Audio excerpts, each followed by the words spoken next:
Dünya жүзүндө 10 миңден ашык адистик бар. Ошол Видео роликтер аркылуу калка так жана жеткиликтүү маалымат берүү, Бишкек шаардык иш менен камсыз кылууга көмөктөшүү башкармалыгы кыска нуска видео материалдарды жасоону колго алууда. Ал үчүн 2 кызматкер окуудан өтүп, тартуу, монтаждоону үйрөнүшкөн. Ушул тапта жарандарга социалдык тармактар аркылуу маалымат таратууда алган билимин колдонуп жатышат. Facebook, Instagramда улам бизди жаңытылып окуп турабыз. Калкка кандай туура жеткизиш керек, кандай маалыматтарды бериш керек.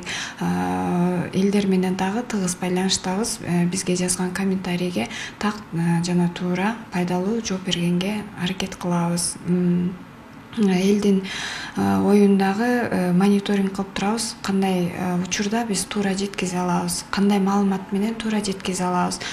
Ушул сыяктуу 40тан ашык башкармалык 8 мекеме эмгек, социалдык камсыздоо жана миграция министрлигине карайт. Алардын бардыгынын социалдык тармактарда баракчалары бар. Алар аркылуу аткарылган иштер тууралуу маалымат берип, жаңылыктар менен бөлүшүп турушат. Ошол эле маалда жарандардын кайрылууларына да көңүл бурушат. Андан тышкары биз атайын бир дагы группаларды биз түзүп койгон болчумуз. Мисалы бизде майыптуулук боюнча 3 группа бар да. Касибилерде кандай бир көйгөй мисалы чыгып калса, алар жаза берет да. Мисалы ар бир райондо координатор бар. Биз барбыз, ошол группада МСЭК бар.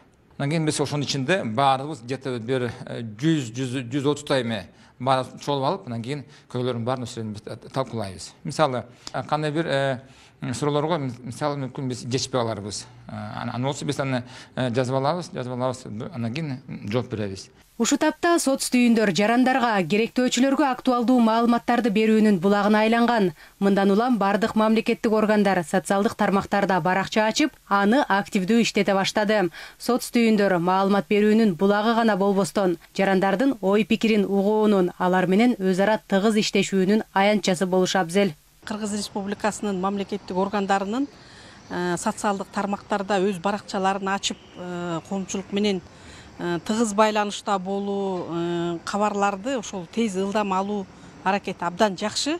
Эл суроо берип турса, ошол министрликтин жооптуу кызматкерлери же министр өзү же орун басарлары мындай олуттуу маани берип, ар бир берилген суроого олуттуу жооп болуп турса, анда элде да кызыгуу пайда болмок, жазылуу да көбүрөөк болмок.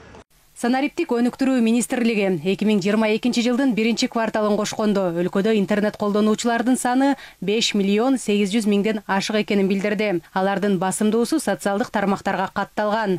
Мындан улам жарандарга соц түйүндөр аркылуу так маалыматтарды жеткирүү маанилүү дешет эксперттер. Ушул активдүүлүгүн мен аябай колдоп атам. Бул нерсе деген мурдакындай болбош керек да, азыр деген жаңы эра, жаңы технологиялар чыгып атат.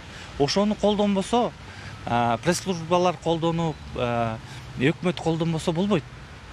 Бул эң жакын, эң кыска жол да, ушу элгечи. Бир 70-80% кишилер ошо Facebook'та же башка жерлерде отурат.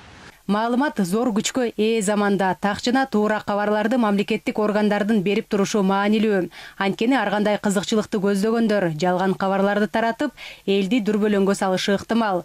Ошол эле учурда жарандар дагы санарип мейкиндиктеги маалыматтарды иргеп кабыл алууну үйрөнүшү керектигин эксперттер белгилешет.